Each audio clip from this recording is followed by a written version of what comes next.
پاکستان کی قومی اسمبلی کی پہلی خاتون ڈپٹی سپیکر بیگم اشرف عباسی، معروف سیاستدان، ڈاکٹر اور خواتین کے حقوق کی کارکن، 2 جنوری 1925 کو لاڑکانہ شہر کے ولید گاؤں میں پیدا ہوئیں۔ ان کے والد حکیم سعید خان عباسی اپنے علاقے کے مشہور حکمران اور زمیندار تھے۔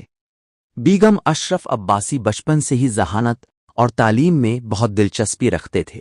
13 سال کی عمر میں انہوں نے بمبئی یونیورسٹی سے میٹرک کا امتحان پاس کیا اور پورے سندھ میں پہلی پوزیشن حاصل کی۔ وہ پہلی مسلمان سندھی لڑکی تھی جو طب کی تعلیم حاصل کرنے کے لیے دہلی گئی تھی، لیکن وہ کم عمری میں شادی کی وجہ سے وہاں تعلیم مکمل نہیں کر سکی۔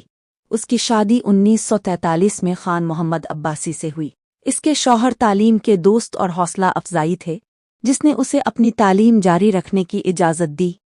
بیگم اشرف عباسی نے اپنی تعلیم دوبارہ شروع کی اور 1953 میں ڈاؤ میڈیکل کالج کراچی سے پہلی پوزیشن کے ساتھ MBBS کا امتحان پاس کیا۔ گھر کی نوکری کے دوران انہوں نے شکارپور کی مشہور خاتون ڈاکٹر سارا صدیقی کی نگرانی میں کام کیا۔ اس کے بعد وہ 5 سال تک سرکاری ملازمت سے وابستہ رہے، لیکن بعد میں انہوں نے ملازمت سے استعفیٰ دے دیا اور سماجی اور سیاسی سرگرمیوں میں حصہ لینے لگے۔ وہ آل پاکستان ویمنز ایسوسی ایشن، معروف APDH سمیت خواتین کی بہت سی تنظیموں کی رکن تھیں اور خواتین کی تعلیم، صحت، سماجی بہبود اور سیاسی شرکت کے لیے کام کرتی تھیں۔ بیگم اشرف عباسی کو عملی سیاست میں لانے کی ذمہ داری شہید ذوالفقار علی بھٹو کی ہے۔ 1962 میں ان کے شوہر خان محمد عباسی ایک ٹریفک حادثے میں انتقال کر گئے، جس کے بعد ان کی گھریلو اور سماجی ذمہ داریوں میں نمایاں اضافہ ہوا۔ تاہم انہوں نے ہمت نہیں ہاری اور اسی سال سیاسی میدان میں مغربی پاکستان اسمبلی کے رکن کے طور پر منتخب ہوئے۔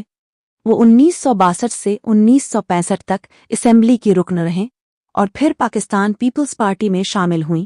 1973 سے 1970 تک انہیں حکومت سندھ میں لوکل گورنمنٹ ڈپارٹمنٹ کی ذمہ داریاں سونپی گئیں۔ اپنی سیاسی زندگی میں اس نے خواتین کی نمائندگی، عوامی بہبود اور جمہوری اداروں کی مضبوطی میں اہم کردار ادا کیا۔ 1988 میں بیگم اشرف عباسی قومی اسمبلی کی پہلی خاتون ڈپٹی سپیکر منتخب ہوئیں۔ وہ 1988 سے 1990 تک اس عہدے پر فائز رہیں اور پارلیمانی تاریخ میں خواتین کے لیے ایک نئی مثال قائم کی۔ ان کا انتخاب پاکستان کی سیاسی تاریخ اور پارلیمانی شرکت کا ایک اہم سنگ میل تھا۔ بیگم اشرف عباسی جمہوریت کی بحالی کی جدوجہد میں بھی سرگرم تھے۔ جمہوریت کی بحالی کی تحریک کے دوران انہیں 17 ماہ تک قید رکھا گیا اور مزید 17 ماہ تک گھر میں حراست میں رکھا گیا۔ اپنی قید، سیاسی دباؤ اور مشکل حالات کے باوجود انہوں نے اپنے سیاسی اصولوں اور جمہوری جدوجہد سے دستبردار نہیں ہوئے۔ ان کے 3 بیٹے تھے، منور علی عباسی، اختر علی عباسی اور ڈاکٹر صفدر علی عباسی۔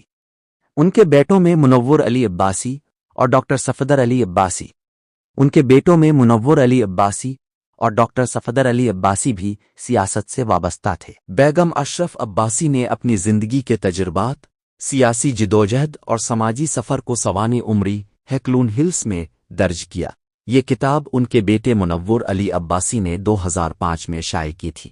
اس سوانح عمری کا اردو ترجمہ بھی اوراق زندگی کے نام سے شائع ہوا ہے۔ پاکستان کی سیاسی اور پارلیمانی تاریخ میں خواتین کے لیے نئے راستے کھولنے والی بیگم اشرف عباسی 4 اگست 2014 کو لاڑکانہ میں 89 سال کی عمر میں انتقال کر گئیں۔ ان کی زندگی علم، طب، سماجی خدمت، جمہوریت اور خواتین کی سیاسی نمائندگی کے لیے مسلسل جدوجہد کی ایک روشن مثال ہے۔